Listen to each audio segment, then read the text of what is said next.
नमस्कार, आपके साथ मैं रोहित कुमार। आप ही न्यूज फॉर नेशन पर। बिहार में तीसरे चरण के लिए एक तरफ जहां धुआंधार चुनावी प्रचार हो रहा है, तो अब पांचवें चरण के लिए जो नामांकन की प्रक्रिया लगभग पूरी हो चुकी है। छठे चरण वाले प्रत्याशी अब नामांकन कर रहे हैं और एक एक करके माहौल बनता जा रहा है बिहार में। बात कर रहे हैं बिहार की दूसरी सबसे महत्वपूर्ण और हॉट सीट में से एक शुमार जो है वो सिवान सीट को लेकर के, क्योंकि यहां पर मोहम्मद शहाबुद्दीन की पत्नी हिना शहाब ने आरजेडी के खिलाफ ही बिगुल फूंक रखा है और वहां पर जो है आरजेडी के वरिष्ठ नेता जहां मैदान में है अवध बिहारी चौधरी, तो दूसरी तरफ जो है हिना शहाब उनके खिलाफ मैदान में है। जदयू ने अपने चुनिंदा सीटों पर जहां प्रत्याशी बदले हैं उसमें सिवान की सीट है। लेकिन इस वीडियो में हम जो आपको बताने जा रहे हैं वो यही है कि जिस तरीके से हिना शहाब नामांकन करने के लिए पहुंची हैं, जो वहां पर दिख रहा है उसने एक बड़ा संकेत कर दिया है। सिवान में इस बार अगर नतीजे चौंकाने वाले हों, निर्दलीय वहां से जीत जाए, तो इसमें कोई आश्चर्य की बात नहीं होगी, क्योंकि वहां की हवा कुछ ऐसे ही बह रही है। हवा यह है कि वहां हर जमात के लोग जो हिना शहाब के साथ खड़े हो गए हैं। अब यकीन नहीं आ रहा है तो एक एक करके आपको वो फ्रेम्स दिखाएंगे, वीडियो दिखाएंगे, सब कुछ बताएंगे कि हिना शहाब एक तरफ जहां बिल्कुल जो है शांतिपूर्ण तरीके से जो है वो नामांकन करने के लिए पहुंचती हैं, कोई भीड़ भाड़ नहीं, कोई लाव लश्कर नहीं, लेकिन चुनिंदा लोग और बड़ा संदेश। और दूसरी तरफ और उनके खिलाफ जो आरजेडी के प्रत्याशी हैं मैदान में, वो किस तरीके से लाव लश्कर के साथ रोड शो करते हुए पहुंच रहे हैं नामांकन के लिए, सब कुछ विस्तार से करके दिखाएंगे, समझाएंगे और वहां पर किसकी लहर चल रही है इस पर भी बात करेंगे। लेकिन सिवान सीट को लेकर थोड़ा सा समझाने की कोशिश करते हैं आपको। सिवान सीट की बात कर दें तो यहां पर क्योंकि ये जो सीट है यहां पर करीब 3 लाख मुस्लिम वोटर हैं, 2.5 लाख यादव वोटर हैं और 1.25 लाख कुशवाहा वोटर हैं। और हर बार हिना शहाब को जिसने धोखा दिया है वो यहां का यादव वोटर है। भले ही वो आरजेडी के टिकट पे चुनाव लड़ती रही हो, लेकिन यादव कभी भी उनको वोट नहीं देते। इस वजह से वो हर बार चुनाव हार जाती है, क्योंकि उनकी संख्या करीब 2.5 लाख है और ये मार्जिन बहुत बड़ा हो जाता है। बड़ी बात यह है कि 80,000 के आसपास में वहां पर सहनी वोटर भी हैं, 4 लाख के करीब में सवर्ण वोटर हैं और 2.5 लाख के आसपास में ईबीसी वोटर हैं वहां पर।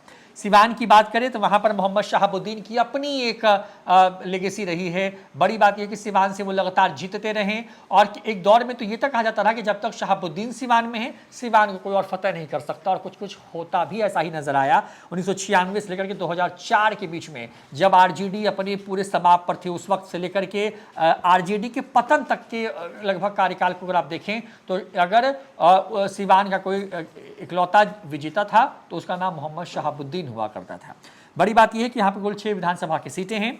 सिवान, रघुनाथपुर, जीरादेई, दरौंदा, दरौली और बरहरिया।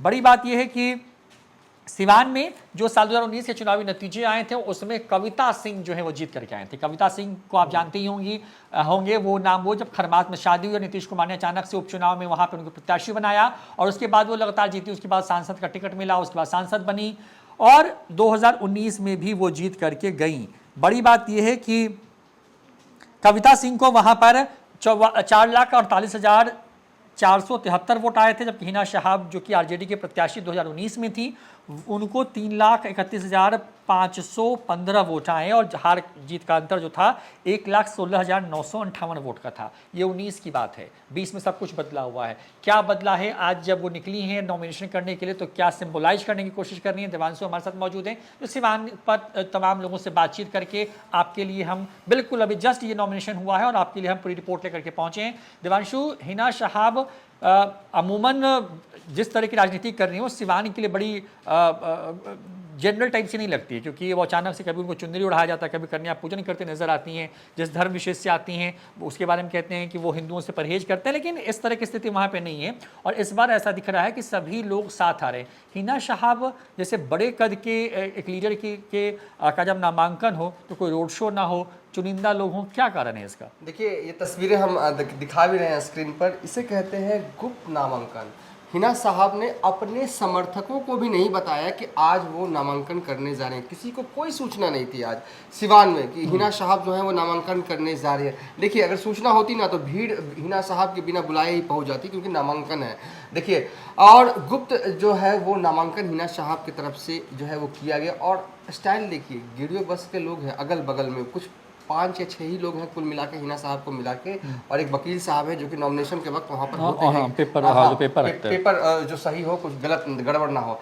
तो हिना साहब की ये तस्वीर अपने आप में बहुत कुछ कह रही है कि सिवान में क्या होने वाला है और सिवान में कौन सी सियासी चाल जो है वो लगातार जो है वो हिना साहब चलते आ रही हैं और सांसें और धड़कनें जो है वो तेजस्वी यादव की बढ़ गई हैं। जिस तरीके से पूर्णिया में जो हाल होने वाला है तेजस्वी यादव का, जो फीडबैक हमारे पास आ रहे हैं, जो इनपुट हमारे पास आ रहे हैं, कहीं वही हाल तेजस्वी यादव का सिवान में ना हो जाए। देखिए, इसे कहते हैं कि एक मतलब स्ट्रैटेजी, रणनीति। आपने गुप्त पूजा सुना होगा और ये गुप्त नामांकन हो गया। सुबह सुबह निकली, किसी को कोई भनक नहीं। और ये जो वीडियो आया है उनके ही एक समर्थक ने लिया है। ऐसा नहीं कि मीडिया वालों को भी इन्फॉर्म नहीं किया गया, उनके करीबियों को भी नहीं बताया गया। वो सीधे घर से निकलते हैं, पहुंचते हैं और नामांकन कर देती है, चुपके चुपके, चोरी चोरी, चुपके चुपके वाला हाल है। ये बहुत ही सदी हुई राजनीति। देखिए, होता यूँ, अगर वो बताकर नामांकन करती तो भीड़ बहुत होती। उनके बेटे भी नजर नहीं आ रहे हैं, उसामा, सोचिए, वो भी सिवान में ही है मौजूद। लेकिन पूरे प्रचार के दौरान एक चीज़ मैं सिवान में देख रहा हूँ कि हिना साहब अकेले प्रचार कर रही हैं, उनके बेटे उनके साथ नहीं आ रहे हैं। ये भी है, देखिए, एक और जब आज नामांकन करने गए तो उसामा भी साथ नहीं थे। तो बिल्कुल सधी हुई रणनीति। देखिए, 3 बार चुनाव लड़ चुकी हैं और उन्हें ये पता है कि इस बार वो निर्दलीय लड़ रही हैं। इस बार मोहम्मद शहाबुद्दीन भी नहीं है, तो इस बार उनके लिए कहीं ना कहीं सियासी रूप से ये बहुत ज़रूरी है कि ये चुनाव जीतें। और बहुत लंबे वक्त से वो तैयारी इसकी करती आ रही हैं। और जिस तरीके से प्रचार इस बार हिना साहब की तरफ से किया गया ना, वो बिल्कुल अलग अंदाज में। देखिए, कभी बच्चों के साथ, देखिए, उनको तौला जाता है लड्डुओं से, कभी वो बच्चियों के साथ चली जाती है, कन्या पूजन हो जाता है। मतलब कि हिंदुओं का फुल सपोर्ट उन्हें जो है वो मिल रहा है। और ये तस्वीर जो उनके अगल बगल में भिड़ुआ बस रही है, अपने आप में ये बता रहा है कि क्या आगामी लोकसभा चुनाव जो कि 25 मई को सिवान में होने वाला है, वहाँ पर हिंदुओं का फुल सपोर्ट जो है हिना साहब को रहने वाला है। क्योंकि इससे पहले 3 चुनाव हिना साहब इसलिए हार गई थी क्योंकि यादव ने उन्हें वोट नहीं दिया। और हर बार सिवान का लोकसभा चुनाव जो है वो हिंदू मुस्लिम हो जाया करता था। मुस्लिम तो एक साइड हिना साहब के साथ इंटैक्ट रहते थे, लेकिन हिंदू का वोट जो है वो मुस्लिम हिना साहब को नहीं मिलता था। लेकिन इस बार स्ट्रैटेजी हिना साहब की तरफ से ही बदली गई है। और देखिए, और हिंदू समाज भी इनके साथ जो है वो अब खड़ा दिखाई दे रहा है। दूसरी छोर एक और वीडियो पैच कर रहे हैं। देखिए, ये भीड़ वाली तस्वीर है, ये आरजेडी वाली तस्वीर है, ये सिवान से ही आई हुई तस्वीर है, ये उसी जगह से आई हुई तस्वीर है जहां से हिना साहब की तस्वीर आई है और उसी जगह से आई है। ये नामांकन वाली तस्वीर है। यहाँ पर आपको भीड़ नजर आ रही है और इसी भीड़ के बीच में देखिए अवध बिहारी चौधरी जो है वो नजर जो है वो आ रहे हैं। नामांकन करते हुए जो है वो अवध बिहारी चौधरी जो है वो जा रहे हैं और इस भीड़ को आगे जो है वो तेजस्वी यादव, मुकेश सहनी सब ज्वाइन करने वाले हैं। ठीक है, तेजस्वी यादव बस अब लैंड ही करने वाले हैं सिवान और इस भीड़ को बीच में ज्वाइन करेंगे। तो पूरे लाभ लश्कर, पूरी शक्ति के साथ सिवान में एक तरफ अवध बिहारी चौधरी जो है वो नामांकन कर रहे हैं, तो दूसरी तरफ हिना साहब ने गुप्त नामांकन किया। अब ये समझना होगा कि एक तरफ गुप्त नामांकन है और एक तरफ भीड़ वाली नामांकन है, कौन किस पे भारी पड़ेगा। जो यहाँ से दिख रहा है, देखिए, अभी मई का महीना चढ़ा नहीं है, 25 मई को चुनाव है, अभी भी 25 दिन से ज्यादा के वक्त है जो वोटिंग में है। लेकिन अब समीकरण बदलते हैं आखिरी मोमेंट में, इसे कोई इनकार नहीं करते। अब तक जो सिनेरियो बन रहा है सिवान लोकसभा क्षेत्र में, उसमें हिना साहब भारी पड़ती हुई नजर आ रही है। सिवान में एक सदी हुई चाल जो है वो लगातार सियासी चाल जो है वो हिना साहब की तरफ से चला जा रहा है। मुकेश सहनी के आने से डबल MY हुआ है और सिवान में निषादों का वोट बैंक भी है। लेकिन इस बार MY और देखिए तेजस्वी यादव का जो बेस वोट बैंक है M और Y, उसमें M जो है इस बार सिवान में तो यहाँ साथ नहीं रहना, क्योंकि हिना साहब के साथ M रहेगा सिवान में, ये तो तय है।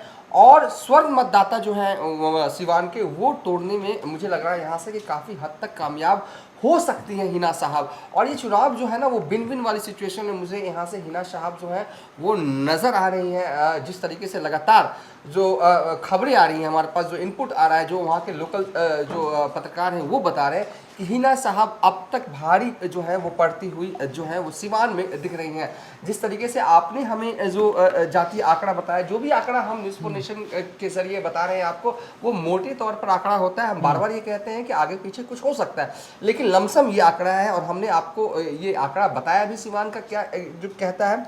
एक बार फिर से हम उस आंकड़े पर चल जाते हैं, क्योंकि जब बिहार में चुनाव हो रहे हो ना तो ये आंकड़ा ही सब कुछ हो जाता है। देखिए, यादव 2.5 लाख, मुस्लिम 3 लाख है, और ये 3 लाख का चंक है ना वो कहीं खसकने वाला नहीं है। ये चंक इस बार सिवान में नहीं, हिना साहब के साथ, हिना साहब के साथ है, ठीक है। 2.5 लाख यादव है, मान लीजिए कि यादव तो ऐसे भी वोट नहीं करता, तो ये तेजस्वी यादव के साथ है। कुशवाहा वोट बैंक में इस बार सेंधमारी जो है वो होगी। हालांकि जो एनडीए के उम्मीदवार हैं विजय लक्ष्मी, वो कुशवाहा समाज से आती हैं, तो ये मान के चलिए कि इसमें से ज्यादा चंक जो है वो एनडीए को जाएगा। 80,000 के आसपास सहनी समाज है, यानी कि मुकेश सहनी जिस वोट बैंक की नुमाइंदगी करते हैं वो सहनी समाज यहाँ पर है। कितना कन्वर्ट करवा पाते हैं सिवान में, ये चैलेंज होगा। कई सीटों पर देखा जा रहा है, जो इनपुट आ रहे हैं हमारे पास, वहाँ पर ये लग रहा है कि मुकेश सहनी जो है वो कन्वर्ट करवा लेंगे। जैसे कि एग्जांपल में मैं मुजफ्फरपुर का ही ले लेता हूँ।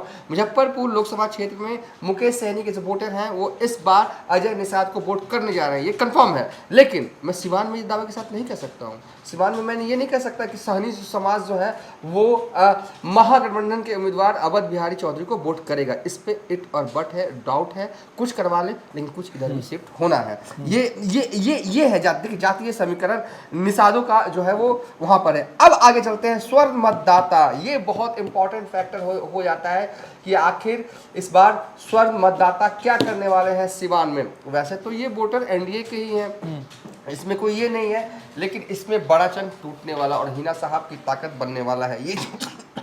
ये चंक जो है हिना साहब तोड़ने में अब तक कामयाब हो रही है, क्योंकि जिस तरीके से प्रचार चल रहा है ना, स्वर्ण मतदाता जो है वो मुझे लगता है 4 लाख जो वोटर है सिवान के, वो बड़े टूट सकते हैं। और यही सबसे बड़ी ताकत और यही वोटर जो है वो जीत दिलवाएंगे हिना साहब को। ईबीसी भी जो है वो 2.5 लाख जो है वो वोट सिवान में है। तो जातीय समीकरण मौजूदा वक्त में जो बन है वो ये बता रहा है कि हिना साहब अभी मजबूत स्थिति में है, दमदार स्थिति में है, और तेजस्वी यादव अब पहुंच चुके हैं सिवान, और सिवान में अब वो डेरा डालने वाले हैं। झंझारपुर में भी डेरा डालेंगे और सिवान में भी डेरा डालेंगे। ये 3 सीट बिहार में ऐसी है, नाक का सवाल, इज्जत का सवाल जो है वो तेजस्वी यादव के लिए बन गया है। हालांकि तेजस्वी यादव या लालू यादव कहें कि चाहते थे कि हिना साहब उनकी पार्टी से चुनाव लड़ें, लेकिन नहीं लड़ी, उन्होंने मन बना लिया। और ऐसे नहीं है कि कोई इतनी बड़ी बात हो गई कि आरजेडी से चुनाव नहीं लड़ सकती। वो जानती थी इस बात को कि मैं आरजेडी से चुनाव लड़ तो लूंगी, जीत नहीं सकती हूँ सिवान, जीतूंगी तभी जब मैं अकेले लड़ूंगी। और और इसी राह पर जो है अब निकल पड़ी है हिना साहब। अभी चुनाव होने में वक्त है, 25 मई को वोटिंग होगा यहाँ पर, और चुनाव से पहले भी समीकरण कई बनते हैं, कई बिगड़ते हैं।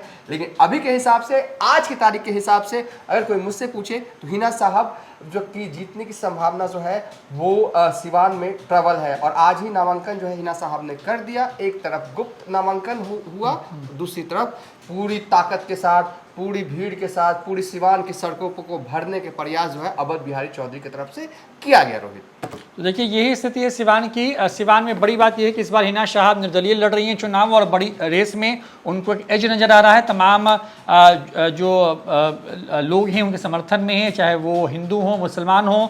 बड़ी बात यह है कि तेजस्वी यादव के लिए प्रतिष्ठा की सीट इसलिए बनी है क्योंकि पूर्णिया में वहां पर यादव वोट बैंक दरकने का डर उनको था, लिहाजा वो पप्पू यादव के खिलाफ लगातार मैदान में थे। तो दूसरी तरफ सिवान की बात करें तो यहाँ पर उनके साथ मुस्लिम वोटर उनके साथ ना छोड़ दें और वहां से एक बड़ा मैसेज ना निकल जाए, इस वजह से वो डरे हुए हैं। लिहाजा तेजस्वी यादव वहां पर भी कैंप करने वाले हैं। एक तरफ गुप्त तरीके से हिना साहब ने जो है वो नामांकन किया है वहां पर, तो दूसरी तरफ तामझाम के साथ पहुंचे हैं आरजेडी के प्रत्याशी नामांकन करने के लिए, और साइलेंटली जो है फिलहाल प्रचार में लगी हुई हैं जदयू के प्रत्याशी वहां से।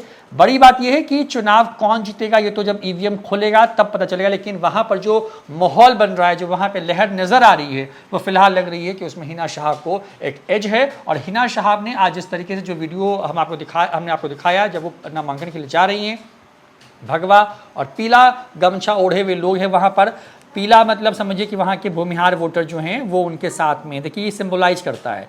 भगवा का मतलब है कि वहाँ पे राजपूत और दूसरी जो जातियाँ हैं, ब्राह्मण और बाकी, वो वहाँ पे सिंबलाइज करता है उसको। और बड़ी बात यह है कि हिना साहब ने इस बार इन सबको साधने की कोशिश की है।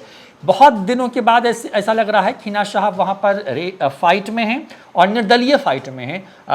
पप्पू यादव से लेकर तमाम बड़े नेता जो आरजेडी के साथ छोड़ चुके हैं, जो यादव जाति से आते हैं, वो मुस्लिम जाति से आते हैं, धर्म से आते हैं, उन तमाम लोगों की तरफ से इस बात को लेकर के ऐलान पहले ही किया जा चुका है कि वो हिना शहाब के लिए मुस्तैदी से खड़े हैं। और बिहार भर के मुसलमानों में हिना शहाब ने वो मैसेज कन्वे कर दिया है कि किस तरीके से उनके पति के अंतिम वक्त में आरजेडी ने जो धोखा दिया है उससे वो ठगा हुआ महसूस करती हैं, और इसका असर बिहार की हर सीट पर कमोवेश जो है वो नजर आएगा। जो भी अपडेट होगी देंगे न्यूज़4नेशन पर। फिलहाल इतना ही, नमस्कार।